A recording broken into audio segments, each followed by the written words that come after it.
नमस्कार, 20 मिनट 20 खबरों में आप दर्शकों का बहुत स्वागत। आपके साथ मैं हूं आसिफ। अगले 20 मिनट में आपको हम 20 अहम खबरों से रूबरू करवाने वाले हैं। तो शुरू करते हैं 20 मिनट में 20 खबरों का सिलसिला। अलवर के रामगढ़ क्षेत्र में सिख समाज के पूर्व ग्रंथी के केश काटने की घटना के मामले में पुलिस के रवैये से नाराज लोगों ने आज विरोध प्रदर्शन किया। अब तक इस मामले में किसी की गिरफ्तारी न होने से लोगों में काफी गुस्सा है। मामले की गंभीरता को देखते हुए पुलिस ने पहले 24 घंटे और बाद में 2 दिन में आरोपियों को गिरफ्तार करने की बात कही। इस दौरान पीड़ित ने कहा कि अगर आरोपी गिरफ्तार नहीं होते हैं तो वो सबके सामने थाने के बाहर आत्महत्या कर लेगा। हमारे सर्व समाज मिलजुल कर पूरे बाजार में राउंड ले रहा है। सबसे कोई एक आध दुकान खुली हुई है तो उसको रिक्वेस्ट कर रहे हैं कि दुकान सब आप बंद करें, और सबका सहयोग पूरा मिल रहा है। तो पुलिस प्रशासन से हम मांग कर रहे हैं कि जल्दी से जल्दी गिरफ्तार करके उनको जेल भेजा जाए। घटना को 2 दिन का समय बीत चुका है, लेकिन अभी तक आरोपी गिरफ्तार नहीं हुए हैं। ऐसे में सर्व समाज की तरफ से विरोध प्रदर्शन किया गया। इस दौरान शिक्षण संस्थान समेत बाजार भी बंद रहे। 2 दिन पहले अलवर में सिख समाज के पूर्व ग्रंथी के साथ मारपीट की गई थी। ग्रंथी का आरोप है कि अपराधियों के हाथ में छुरा था, वो गर्दन काटने की फिराक में थे, लेकिन सिर्फ केश काट कर चले गए।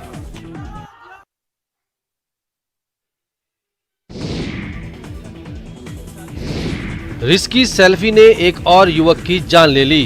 ताजा मामला जोधपुर का है, जहां जोधपुर के प्रमुख तखत सागर पर अपने दोस्तों के साथ घूमने गया एक युवक पानी में उतरकर सेल्फी लेने लगा और अचानक उसका पैर फिसला और देखते ही देखते गहरे पानी की आगोश में चला गया।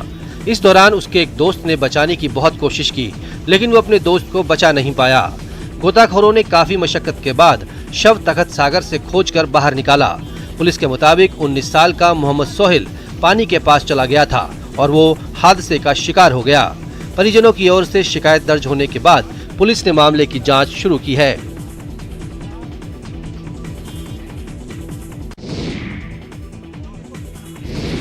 कोटा के अपना घर आश्रम में एक साथ कई लोगों की मौत के बाद हड़कंप मचा हुआ है। कई लोग अभी अस्पताल में भर्ती हैं। फिलहाल इस मौत की वजह फूड पॉइजनिंग और दूषित पानी को माना जा रहा है।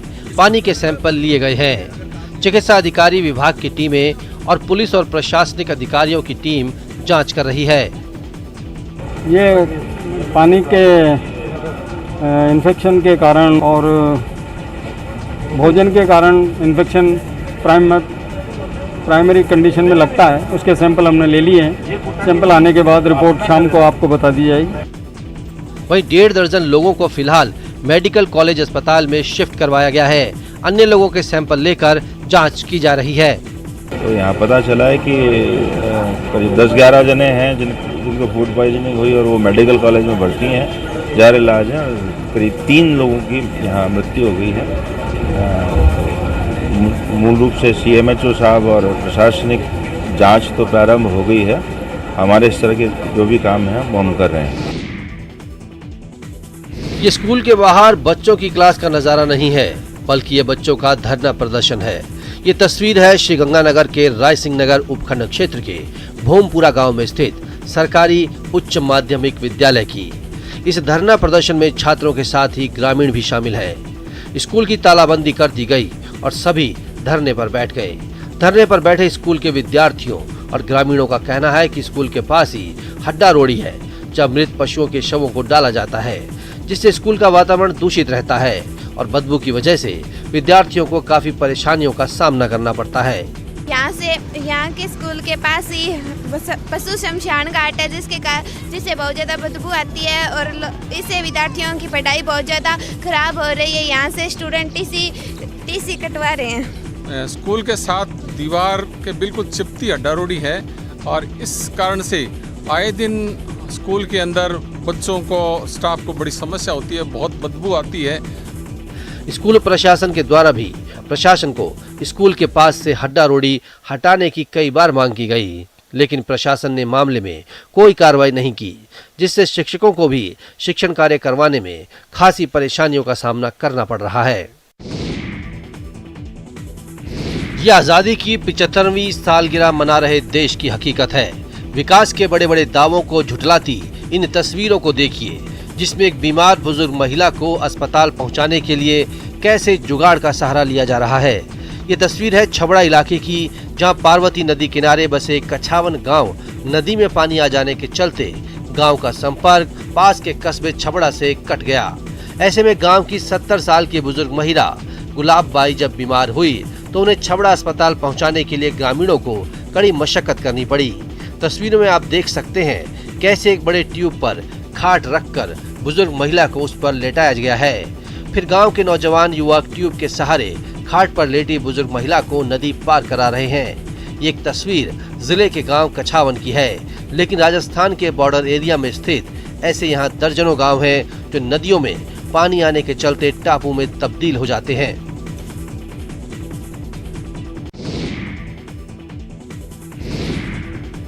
पूरे प्रदेश में जमकर हो रही बारिश से नदी नाले उफान पर हैं। राजस्थान में अगले 3 दिन भारी बारिश का अलर्ट है। अगले 3 दिनों तक अजमेर, अलवर, बारां, भरतपुर, भीलवाड़ा, राजसमंद, सवाई माधोपुर, टोंक पाली में तेज बारिश की संभावना है। तो लगातार बारिश के कारण प्रदेश के 4 बांध ओवरफ्लो होने लगे हैं। पिछले 24 घंटे में सबसे ज्यादा बरसात टोंक के बिसलपुर बांध पर 172 मिलीमीटर तक दर्ज हुई। बिसलपुर बांध के डाउन स्ट्रीम एरिया में अच्छी बारिश से बांध का गेज धीरे धीरे बढ़ रहा है। जयपुर सहित 5 जिलों की प्यास बुझाने वाले बिसलपुर डैम में पिछले 24 घंटों के दौरान 40 सेंटीमीटर तक पानी आया। इस हिसाब से बांध में जयपुर अजमेर के लिए 20 दिन का पानी आ गया है। राजस्थान में जुलाई महीने में ही बांध तालाब छलकने लगे हैं। कोटा बैराज, कालीसिंध, भीमसागर, गुड़ा डैम को जल स्तर बढ़ने पर गेट खोलकर पानी छोड़ा गया, तो पूर्वी राजस्थान के झालावाड़, बूंदी में अच्छी बारिश के बाद बांध, तालाब और नदियां ओवरफ्लो होकर बहने लगीं।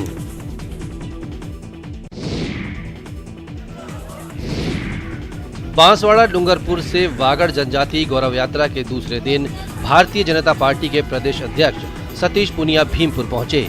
यहां उन्होंने भगवान भोले शंकर का जलाभिषेक करने के बाद बड़ी संख्या में बीजेपी कार्यकर्ताओं के साथ महामहिम राष्ट्रपति द्रौपदी मुर्मू की शपथ ग्रहण समारोह टीवी पर लाइव देखा। शपथ ग्रहण देखने के बाद बीजेपी अध्यक्ष सतीश पूनिया ने कहा कि वो खुद को गौरवान्वित महसूस कर रहे हैं कि एक पिछड़े हुए गांव से निकलकर द्रौपदी मुर्मू देश के सर्वोच्च पद पर आसीन हुई हैं। आज़ादी के 75 वर्षों में भारत गौरवान्वित हुआ है कि दूसरी बार महिला और पहली बार जनजाति की महिला ये राष्ट्रपति के पद पर काबिज हुई हैं। ये संयोग ही था सुखद कि मैं इस गांव में ये कानजी भाई की घर है, जो उसके परिवार की लड़कियां मेरे साथ में जो स्कूल में पढ़ती हैं, इनके भी अपने अरमान हैं। लेकिन आज ये सब लोग गौरवान्वित हैं जिस तरीके से द्रौपदी मुर्मू जी ने अपने जीवन का वर्णन किया। बीजेपी राष्ट्रपति द्रौपदी मुर्मू को लेकर आदिवासी समाज को सबका साथ, सबका विकास का संदेश देना चाहती है।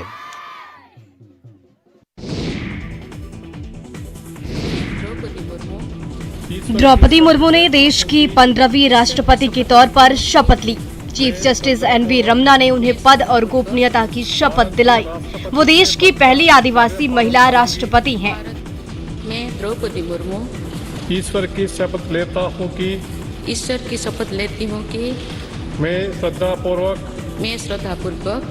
भारत के राष्ट्रपति के पद का कार्यपालन करूंगी। भारत के राष्ट्रपति पद का कार्यपालन करूंगी। उन्हें 21 तोपों की सलामी दी गई। इस मौके पर उन्होंने कहा कि मैं जिस जगह से आती हूँ वहाँ प्रारंभिक शिक्षा भी सपना होता है। उन्होंने कहा कि गरीब पिछड़े मुझे अपना प्रतिबिंब दिखाते हैं। मुर्मू ने कहा कि मैं भारत के युवाओं और महिलाओं को विश्वास दिलाती हूँ कि इस पद पर काम करते हुए उनका हित मेरे लिए सर्वोपरि रहेगा। राष्ट्रपति मुर्मू के शपथ ग्रहण समारोह में ओडिशा से 64 खास मेहमान शामिल हुए। द्रौपदी मुर्मू को आजाद भारत में जन्म लेने वाली देश की पहली महिला होने का भी गौरव प्राप्त हुआ है। 64 साल की उम्र में इस पद पर आसीन होने वाली वो देश की सबसे कम उम्र की राष्ट्रपति हैं। द्रौपदी मुर्मू को जसवंत सिन्हा के 3,80,000 वोट के मुकाबले में करीब 6,76,000 वोट मिले थे।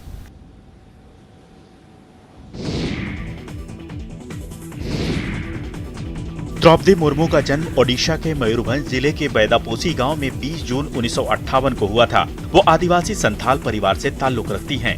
उन्होंने 64 साल की उम्र में राष्ट्रपति का पद संभाला है। भुवनेश्वर के रामादेवी महिला महाविद्यालय से स्नातक की डिग्री हासिल की उन्होंने 1994 से 1997 के बीच रायरंगपुर के Shri Aurobindo integrated education and research में एक शिक्षिका के रूप में काम किया। 1997 में उन्होंने अधिसूचित क्षेत्र परिषद में एक निर्दलीय प्रत्याशी के तौर पर चुनाव लड़ा और सफल रही। उन्होंने बीजेपी अनुसूचित जनजाति मोर्चा के उपाध्यक्ष के रूप में कार्य किया।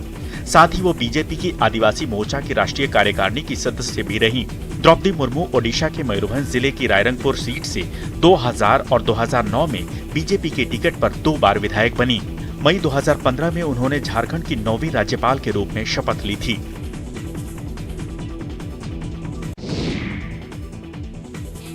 पच्चीस जुलाई दिन सोमवार को राष्ट्रपति पद की शपथ लेने वाली द्रौपदी मुर्मू एक शिव भक्त हैं। सोमवार को उनका शपथ समारोह भले ही एक संयोग है, लेकिन शिव भक्ति में लीन रहने वाली द्रौपदी मुर्मू के लिए शिव आस्था के केंद्र है। साल 2013 में बड़े बेटे की मौत के बाद द्रौपदी डिप्रेशन में चली गई थी। उससे उबरने के लिए उन्होंने अध्यात्म का सहारा लिया और शिव भक्त बन गई। इतना ही नहीं, उन्होंने नॉनवेज खाना भी छोड़ दिया। अब तो वो लहसुन प्याज भी नहीं खाती हैं। द्रौपदी मुर्मू को उनके दुख भरे दिनों में ब्रह्म कुमारी की मुखिया सुप्रिया ही अध्यात्म के रास्ते पर लेकर आई। माना जाता है कि वो कहीं भी जाए, उनके साथ शिव बाबा के ध्यान के लिए ट्रांसलाइट और एक छोटी सी पुस्तिका जरूर रहती है। रायरंगपुर वाले घर से लेकर गवर्नर हाउस तक हर जगह द्रौपदी अपने लिए एक पूजा स्थल बनवाती रही हैं और वह महादेव का मंदिर होता है। उम्मीद की जा रही है कि राष्ट्रपति भवन में भी अब उनके आराध्य का मंदिर बनेगा, क्योंकि उनके परिजन बताते हैं कि जहां जहां द्रौपदी वहां वहां उनके शिव बाबा।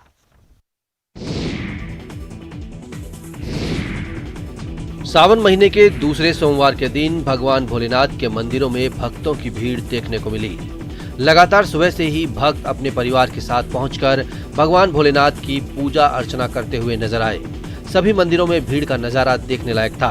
भक्त भगवान भोलेनाथ पर बेलपत्र और शहद दूध चढ़ाकर पूजा अर्चना करते हुए नजर आए। 2 साल से कोरोना के कारण सावन के सोमवार में शिव भक्ति का नजारा देखने को नहीं मिल रहा था, लेकिन इस साल शिव भक्तों का उत्साह देखते ही बन रहा है। दूसरे सोमवार पर शिव मंदिरों में भक्तों का तांता लगा हुआ है। भक्त महादेव का दुग्ध अभिषेक कर रहे हैं। बेलपत्र, भांग और धतूरे का भोग लगाकर महिलाएं महादेव को प्रसन्न करने में लगी हैं। वहीं विवाहित जोड़े भी अपने सुखद जीवन की कामना के लिए महादेव के दरबार में पहुंच रहे हैं। सावन के पूरे महीने में यहाँ दर्शनार्थियों की ज्यादा भीड़ रहती है और प्रत्येक सोमवार को तो यहाँ इतना रस रहता है कि पूरा स्थान भी रंगने में हो जाता है। और सोमवार को यहाँ सुबह 5 बजे अभिषेक शुरू हो जाते हैं।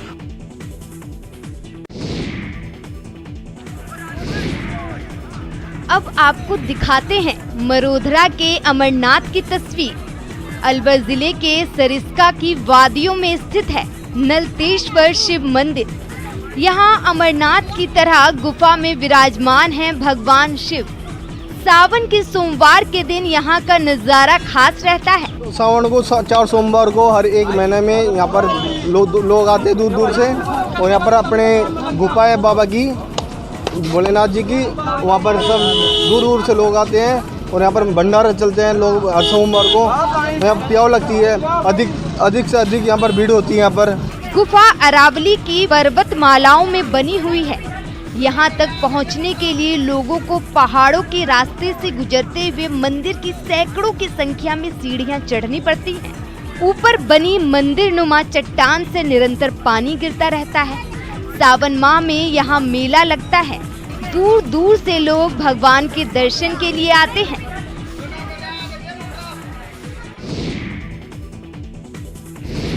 टोंक जिले के बिसलपुर गांव के पास है गोकर्णेश्वर महादेव का प्राचीन मंदिर। मान्यता है कि भगवान शिव के सबसे बड़े भक्त माने जाने वाले दशानन रावण का संबंध इस मंदिर से है। मान्यता के अनुसार रावण ने हजारों साल यहाँ गोकर्णेश्वर महादेव की कठिन आराधना की। गोकर्णेश्वर को स्वयंभू भी कहा जाता है, क्योंकि बिना किसी के स्थापित किए शिव यहाँ विराजित हो गए। जिसके बाद हर साल श्रावण मास में रावण कावड़ में पवित्र नदियों का जल लेकर यहाँ भगवान शिव की आराधना करने आता था। गोकर्णेश्वर महादेव मंदिर एक ऐसा मंदिर है जो प्राकृतिक वातावरण और पौराणिक इतिहास का गवाह है। बिसलपुर बांध के त्रिवेणी संगम पर मौजूद ये मंदिर लोगों की आस्था का केंद्र है। अरावली की पहाड़ियों के बीच बने मंदिर में सावन के महीने में भक्तों का तांता लगा रहता है।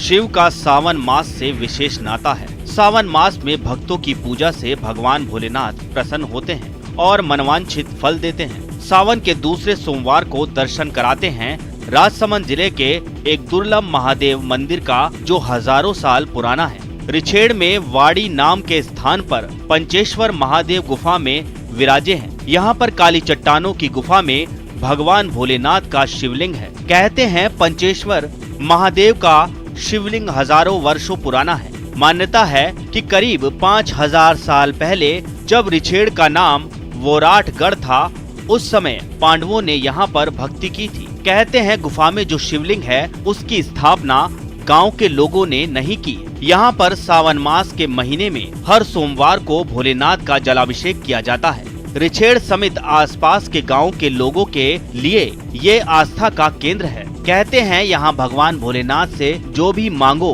वो मन्नत पूरी हो जाती है।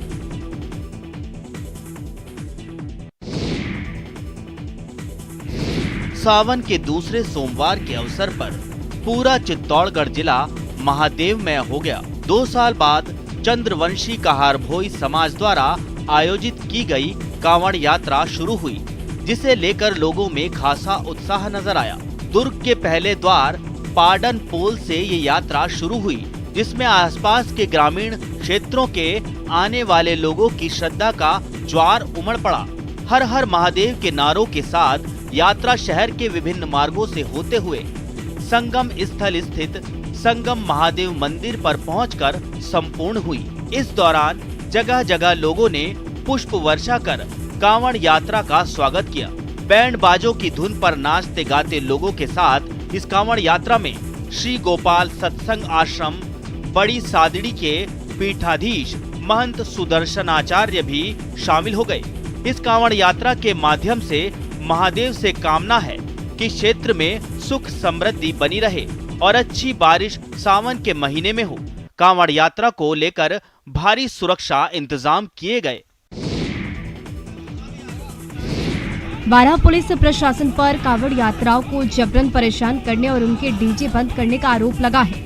कोटा जिले के कैथुन के पास स्थित चार चोमा से जल लेकर अंता के खेराली जा रहे कांवड़ियों की कांवड़ यात्रा जैसे ही काली सिंध नदी की पलायाथा पुलिया पार कर बारां जिले में प्रवेश किया, वहां मौजूद पुलिस वालों ने उनके डीजे को बंद करा दिया। पुलिस के ऐसा करने पर कांवड़ियों ने हंगामा करना शुरू कर दिया। प्रशासन द्वारा जो इन कांवड़ियों का जो धर्मार्थी जो भोलेनाथ का अभिषेक करने के लिए खेराली गांव प्रस्थान कर रहे थे, उनको बीच बीच में पुलिस प्रशासन ने इतना प्रताड़ित किया, इतना अवमानना की कि उन्होंने बार बार उन्होंने रोक के और साथ में ना डीजे को चलने दिया और ना ही कोई परमिशन दी। हंगामे के बाद कांवड़ यात्रा जैसे तैसे तो आगे रवाना हो गई, लेकिन पूरे रास्ते कांवड़ियां बोल बम के नारों की जगह बारह प्रशासन मुर्दाबाद के नारे लगाते रहे और इस दौरान राज्य सरकार के खिलाफ भी कांवड़ियों ने नारे लगाकर अपना गुस्सा जाहिर किया। पाकिस्तान छोड़कर अपना भविष्य संवारने भारत आए विस्थापित परिवारों का सपना पूरा होता नहीं दिख रहा है। घटना है सिरोही के रेवदर की, जहां पाक विस्थापित परिवार के बच्चों के भविष्य के साथ खिलवाड़ किया जा रहा है। इन परिवारों के बच्चों को सरकारी स्कूल में एडमिशन नहीं मिल रहा है। विस्थापित परिवार सरकारी दफ्तर में दर दर की ठोकरें खाने को मजबूर हैं, लेकिन आधार कार्ड नहीं होने की वजह से बच्चों को सरकारी और निजी संस्थानों में एडमिशन नहीं दिया जा रहा, जिसके कारण अब बच्चों का भविष्य अंधकार में डूबता नजर आ रहा है। पाक विस्थापित परिवार पिछले 4 सालों से रेवदर के ग्रामीण क्षेत्र के कृषि कुएं पर निवास करता है। छोटे बच्चों के एडमिशन के लिए कई परिवारों को उपखंड इलाके के सरकारी और निजी स्कूलों में एडमिशन के लिए दर दर भटकना पड़ रहा है। जब इस मामले को लेकर शिक्षा विभाग के अधिकारी से बात करनी चाहिए तो वो न्यूज़ 18 के कैमरे पर आने से बचते नजर आए। मतलब अनादरा है या आमला है, बहुत जगह जाके है, पर वो आधार कार्ड वगैरह मांगते हैं जो अभी इनके पास है नहीं। और हर जगह यही बोला जाता है जब तक आधार कार्ड नहीं होगा तो आपका एडमिशन नहीं होगा, पर अभी इनका जैसे ये पाकिस्तान से अभी आए हैं तो इनका आधार कार्ड कैसे बनेगा। सेना की अग्निपथ योजना का क्रेज अब गांव-गांव तक दिखने लगा है। सरहदी बाड़मेर में सैकड़ों भावी अग्निवीरों ने अपने हाथों में हथियार थामकर अचूक निशाना लगाया और आने वाले दिनों में खुद को सेना की वर्दी पहनकर देश सेवा में समर्पित करने की बात कही। टोटल 9 कॉलेजेस आए हैं और इसमें से हमें firing skills, guard of honour और कई कल्चरल प्रोग्राम से लेकर बहुत कुछ सीखने को मिल रहा है। सरहदी बाड़मेर में बाड़मेर और जैसलमेर के सभी कॉलेजों के 500 के करीब एनसीसी कैंडिडेट्स 10 दिन से कैंप में सुरक्षा के रण कौशल से रूबरू हो रहे हैं। इसी दौरान एनसीसी की गर्ल्स और बॉयज कैंडिडेट्स निशानेबाजी की इस प्रथा में खुद के हुनर और जोश को दिखाते नजर आए। जो भी एक्टिविटियां है वो टाइम टू टाइम हो रही है। आज यहाँ रेंज में आकर के हम फायरिंग करवा रहे हैं कैडेट्स को, तो इनमें जो हमारा पीआई स्टाफ है वो कैडेट्स को पूरे फायरिंग के जो गुण होते हैं वो बताते हैं। लंबे समय से बेहाली की पीड़ा सह रहे जैसलमेर रेलवे स्टेशन के अब जल्द ही अच्छे दिन आने वाले हैं। आने वाले दिनों में जैसलमेर रेलवे स्टेशन किसी एयरपोर्ट की शक्ल में नजर आएगा। 150 करोड़ की लागत से स्टेशन की शक्ल और सूरत को पूरी तरह से बदल देने की तैयारी है। इस राशि से स्टेशन क्षेत्र का विकास होगा। आगंतुक स्थल से लेकर प्लेटफॉर्मों और अन्य जन सुविधाओं का विकास किया जाएगा। इसमें एस्केलेटर, सीढ़ियां, लिफ्ट आदि भी शामिल है। यहाँ पर 1 साल के अंदर मेरे ख्याल से बहुत ही आप परिवर्तन देखेंगे। बहुत सुंदर यहाँ पे एक रेलवे स्टेशन बनेगा। वर्तमान में 2 मंजिला स्टेशन को 3 मंजिला बनाया जाना है। यहाँ पर एयरपोर्ट की तरह विश्राम और शॉपिंग की सुविधा होगी। जानकारी के अनुसार रेलवे आने वाले दिनों में स्टेशन की कायापलट करने के बाद उसके व्यावसायिक उपयोग की योजना पर भी काम कर रहा है। उम्मीद है कि करीब 1 साल में इस काम को पूरा कर लिया जाएगा। जो जैसलमेर का सीजन 3 से 4 महीना चलता है वो 8 से 10 महीना हो सकता है। जहाँ तक मुझे लगता है, जहाँ पे 8 से 10 महीने का सीजन बढ़ जाता है, तो जैसलमेर जो शहर 80% टूरिज्म के ऊपर डिपेंड है, तो उनको काफ़ी बेनिफिट हो जाएगा जैसलमेर के लोगों को। केंद्र सरकार की ओर से तारागाजी अंबाजी रोड रेल परियोजना को विशेष रेल परियोजना घोषित करने से इलाके में रोजगार की नई उम्मीद जगी है। भारत सरकार ने गजट नोटिफिकेशन जारी कर इसका ऐलान किया है। आबू रोड क्षेत्र में बिछने वाली रेल लाइन की भूमि को अधिग्रहित करने की योजना की जा रही है। 2024 के चुनावों से पहले इस परियोजना का शिलान्यास करने के लिए कार्य योजना बनाई जा रही है। 168 किलोमीटर लंबी नई ब्रॉड गेज रेल लाइन बिछाने से देश के लोग सीधे रेल से अंबाजी और तारंगाजी प्राचीन जैन तीर्थ पहुंच सकेंगे। गुजरात और राजस्थान की ये मोदी सरकार की महत्वाकांक्षी योजना है। 2800 करोड़ की इस योजना को स्वीकृत कर अपनी इच्छा शक्ति का एहसास करा दिया है। इस रेल लाइन के बिछने से धार्मिक पर्यटन के साथ साथ क्षेत्र का विकास होगा और लोकल जनता को नया रोजगार मिलेगा।